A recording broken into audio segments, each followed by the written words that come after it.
Coming up, the humble French beret is making a roaring return.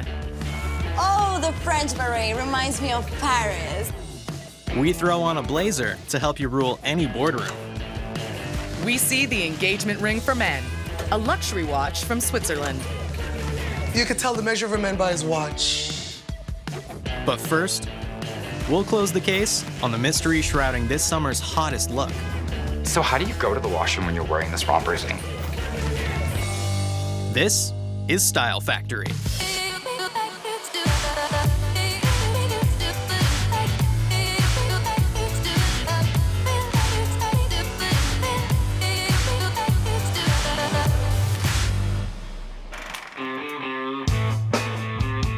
Whether you're chilling in the park or enjoying a hot night on the town, there's a one-stop outfit that'll have you soaking up summers in style.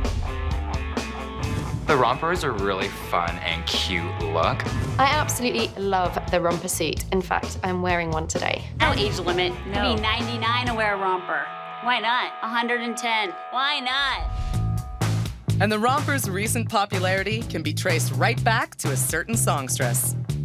Taylor Swift, who I really think has almost trademarked the romper. And she does really cute things with it, like she'll wear a high heel espadrille or a pair of Manolo stilettos. It's cute. Before that, this easy-peasy one-piece was reserved for bathing beauties. The romper is one of those summer looks that I really associate with sort of 1920s, 1930s beach culture. But it got a sleek and sexy update in the decade of disco, blurring the line between a romper and a jumpsuit. Romper is technically a short jumpsuit, right? But jumpsuit you can with also shorts. consider it pants. But where the jumpsuit is chic and mature, a romper is fun and flirty. Which brings us to this boldly printed sail ottoman romper in two-tone white and gray, designed with a modern silhouette in mind.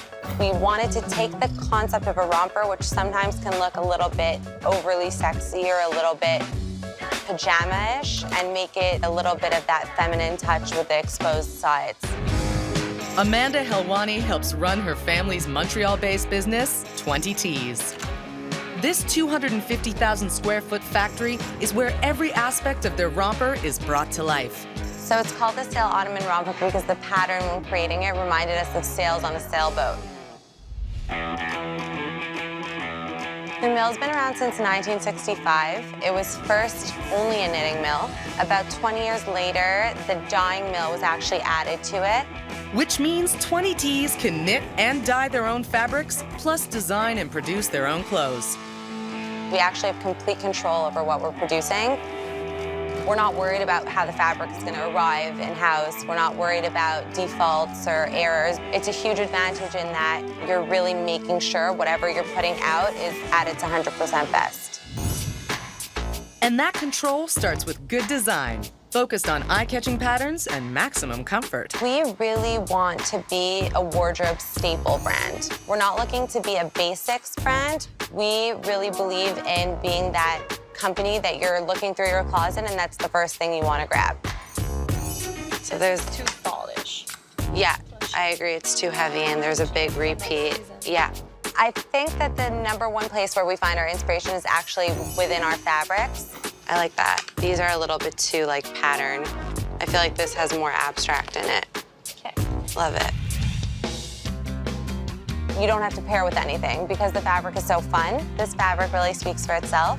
We chose this fabric because it has an amazing structure. It really holds its shape versus certain fabrics that are a little clingier. We wanted something that had a little bit more of a modern edge to it.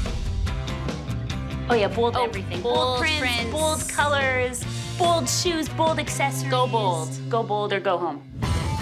Once the bold pattern for the romper is chosen, the on-site mill starts knitting the fabric on this enormous machine.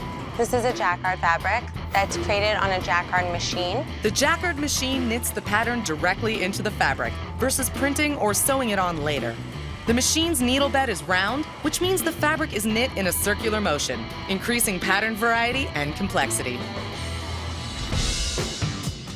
The fabric is a poly, cotton, and nylon blend, and once knit, is fed into these 540-kilo tanks, where it's washed for 3.5 hours in a deep clean process called scouring.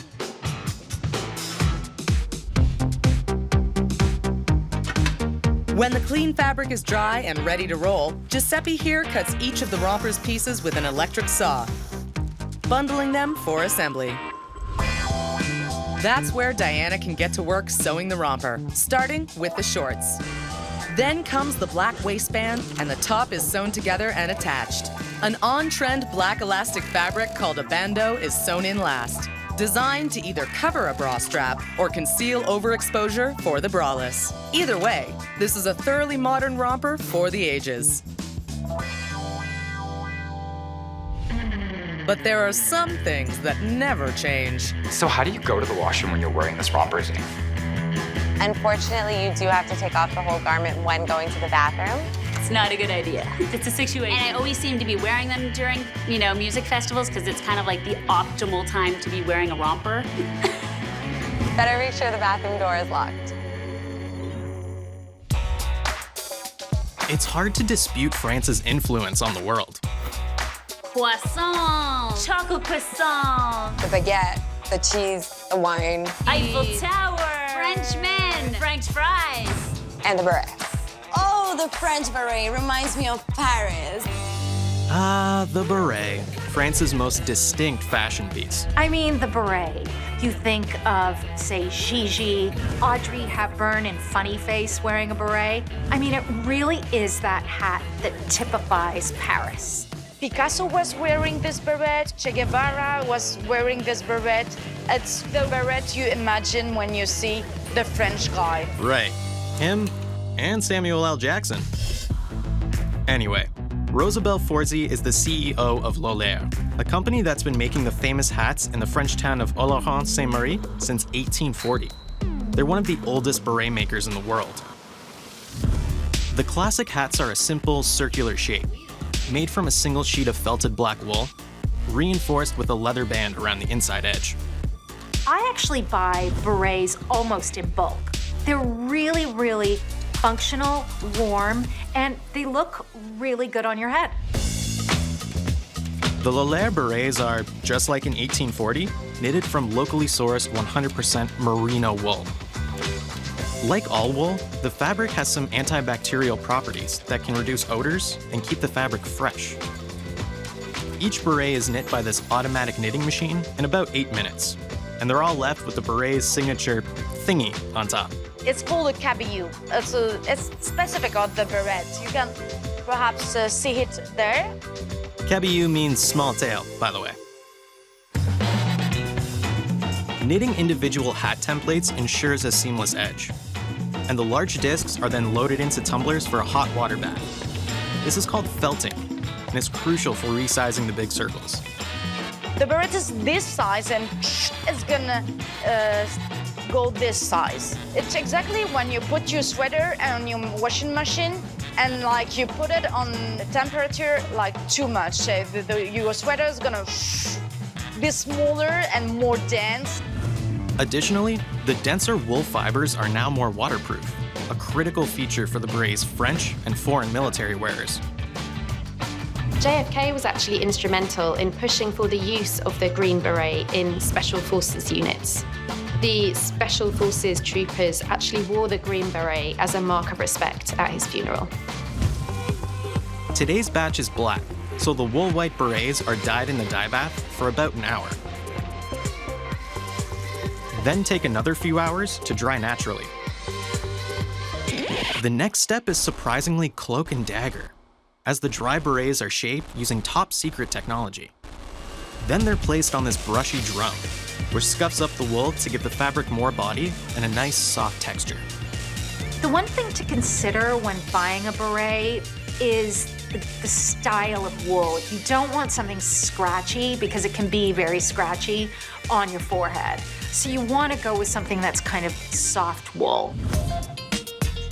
Not everyone enjoys the feeling of wool on their skin, no matter how soft. So a leather band is sewn into the edge of the beret, which also keeps it firmly on your head.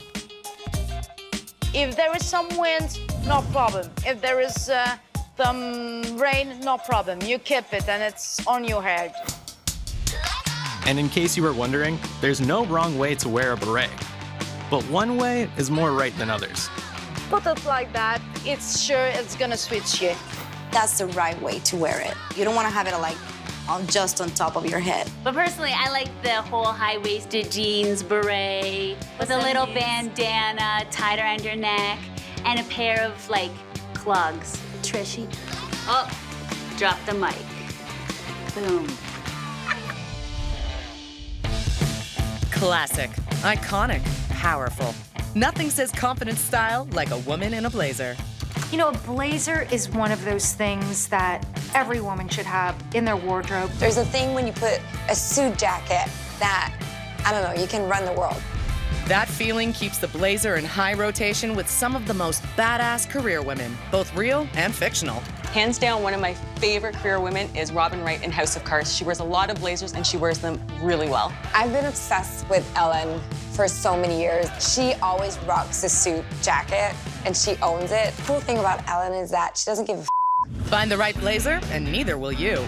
This FU look dates back to 1966, when Yves Saint Laurent debuted a woman's jacket called Le Smoking. It became a look so scandalous that certain hotels and restaurants banned women from wearing it, which, looking back, was counterproductive. Not only does the tuxedo become this very sought-after outfit for women, but the blazer becomes this mainstay of the female wardrobe. If you think back to YSL's with smoking, right there we know that the blazer can be super sexy. 50 years later, and how times have changed. Introducing this navy-fitted blazer from Canadian outfitters, Tristan. Navy is the new black in the upcoming seasons. It's super easy to wear, and it really modernizes a classic blazer. Charles Fortin's parents started this Quebec-based company over 40 years ago. Now he helps run the day-to-day operations at this 32,000 square foot facility alongside his sister, Laurence. Tristan's suiting collection is known for its fine lines and precise cuts. It's very structured, fitted, but with a modern look. It all starts with the raw roll of material that has to be inspected. To start production, rolls of this high-quality cotton, nylon, and spandex blend arrive at the factory every day. Comfort is key in this blazer. There's a stretch lining and stretch fabric used, which allows for incomparable comfort. It's up to Francois to measure a roll's width and look for any defects that may have occurred during production or transport. Et alors, on ne peut pas garder un défaut comme ça parce que le défaut va rester là. Ils ne pourront pas l'enlever.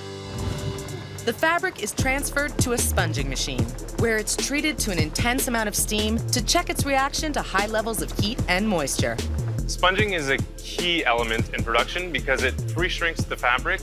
It also eliminates the average blazer's most pesky feature, wrinkles. It's kind of a high maintenance item. You have to get it dry cleaned. It can be pricey to take care of. If there was an alternative to that, that would be amazing. And that's exactly what sponging does, making Tristan's blazers conveniently washable at home. You just have to throw it in the machine, hang it up, and then it's perfect the next day. Once the fabric hits the cutting room floor, it's laid onto a table, and each of the blazer's pieces is strategically marked. Then, it's vacuum sealed to prepare it for a state-of-the-art automated fabric cutter. Now, either side of the fabric can be used to make the blazer's exterior shell. But first, the pieces are fused with the jacket's inner lining in an oven that uses heat and pressure. Fusing is a process that is used to give structure and give it a long lifespan. A total of 30 pieces per blazer are fused. It's an added step, but the results are worth it. Our clothes have longevity, so it's very common someone will come back in 10 years and still be wearing our blazer and it still looks really good. Finishing the jacket happens on the sewing line, where a robotic sewing machine assembles the breast jacket and inserts the lining. For a woman's blazer, there can be over 90 steps to assemble a jacket. Sleeves are attached, then hemmed, and the shoulder pads are put in. That's right, shoulder pads. If you thought the power suit was out of fashion, think again. Because fashion icons like Kim Kardashian are bringing the commanding look right back. Like, honestly, I wish I had a real job so I could wear suits for women, like all day, every day of my life. Now that the blazer's almost done, it can be handed over to Steve, who mans this nifty button machine. Cette machine-là sert à poser les boutons. Elle est différente d'une machine traditionnelle. Elle fait 3 opérations en une. With everything in place, the blazer is given a quick steam to eliminate any last-minute creases, because there's nothing that makes a statement like a blazer with all the right angles. When fitting a blazer, you should be looking for these key elements. You want the shoulder to end at the actual shoulder, and the length of the sleeve should fall between the wrist and the joint of the thumb. Once you own a good one, you instantly feel powerful.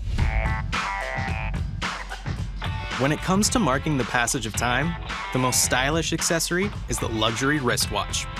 It's a status symbol for men, and it's a great way for a man to show he cares about how he looks and his style. Men need a good watch. I feel like it defines your style and it becomes your signature. My watches are extremely important to me. It's probably the most important thing that I spend money on. You could tell the measure of a man by his watch. Although, to be fair, the wristwatch didn't start as menswear. Until World War I, men used pocket watches to stay on schedule. Whereas the smaller, daintier wristwatch was worn by women, almost as a piece of jewelry. During the First World War, the wristwatch became associated with military heroes, really popular with men in the wake of the First World War. The modern timepiece was really created in the late 1880s, when Swiss watchmaker Edward Hoyer changed the future of time forever with a critical invention. Which was the oscillating pinion, which is exactly like a clutch in the car industry to be able to start the chronograph. Without getting too technical, a chronograph is a wristwatch that doubles as a stopwatch. And the oscillating pinion is the tiny cog that allows the hands to start and stop accordingly. Point is, Mr. Hoyer is steeped in the tradition of meticulous Swiss watchmaking. To me, there's only one place that a watch can be manufactured, and it's in Switzerland. It has to be a Swiss watch. The Swiss are very detail-oriented, and I guess they're always on time. That's why they make great watches. In Switzerland, we are famous for the watchmaking because we have the know-how, savoir-faire, precision. Mark Walty is the detail-oriented international product manager of TAG Heuer, arguably Switzerland's most famous watch company. And today, he's overseeing production on their newest luxury watch, the TAG Heuer Caliber 01. It's a skeleton watch, revealing the guts of the insanely complicated and intricate clockwork mechanisms inside. Seize movement has 320 components, which is huge in the watchmaking industry. The watch may have 320 individual parts, but the overall design can be divided into 4 major sections. The lightweight titanium case houses everything. The watch mechanism sits inside, made of hundreds of metal wheels, cogs, pins, and a dozen tiny synthetic rubies. The face sits on top. That's the hands, numbers, and the scratch-proof sapphire crystal glass cover. Finally, the titanium strap holds the entire piece tightly on your wrist. All the individual pieces are fabricated off-site and delivered to TAG Heuer's dust-free 50,000 square foot factory in the Swiss town of Le Chaux-de-Fonds. Final assembly of the watches takes about 3 hours. First, the body of the watch is carved out using this lathe. The maze-like grid marks where the tiny parts of the mechanism will sit inside the titanium case. Titanium is the metal of choice for most luxury watch cases because it's tougher than stainless steel and almost half the weight. Which is to say, the hundreds of teensy mechanics will be very safe. And they're mostly assembled by hand, one piece at a time. Everything is about passions and precision without having your arm going like that.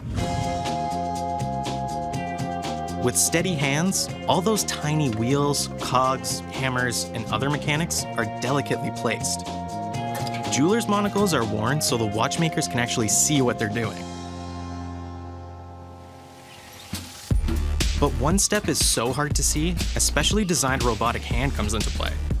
A collection of minuscule synthetic rubies are loaded onto a gold-plated tray, then individually placed into the watch mechanics. You'll barely see these faux rubies in the final product, but without them, the metal mechanics would wear out. So the red jewels are the secret to preserving the metal and keep the luxury watch ticking forever. It's a piece that you can actually pass on from generation to generation, which for me is something very important. And traditional. I mean, who could forget the famous watch scene from Pulp Fiction, where an heirloom gold watch is painfully passed from father to son? With all the mechanics in place, the final screw locks everything in before the time-telling faceplates are added. Inspired by a car's dashboard, the face has 3 mini dials, a nod to Tag Heuer's historic link to high-performance motor racing. It's for people who love car, and it's also for people which would want to have kind of unique manufactured chronograph. The 6 separate watch hands are lined up, screwed in, and tested. Now, the sapphire crystal glass tops are placed, on the back first, then the front. The glass is sealed, waterproof up to 300 meters. Having a watch which is 300 meters water resistance, nobody will go that deep, but it's just quality. With the glass screwed in, the titanium strap is attached. And like clockwork, the Tag Heuer Caliber 01 is ready to adorn your wrist, keeping you on time and looking sharp for the rest of your life. But buyer beware. You may need to save up a bit, as the watch comes with a hefty price tag. I definitely think that it's worth splurging on a watch. It's one of the few jewelry pieces, too, that men can get into, so I think why not reward yourself? Time is precious. So what you decide to use to measure your time should be just as precious and just as important to you.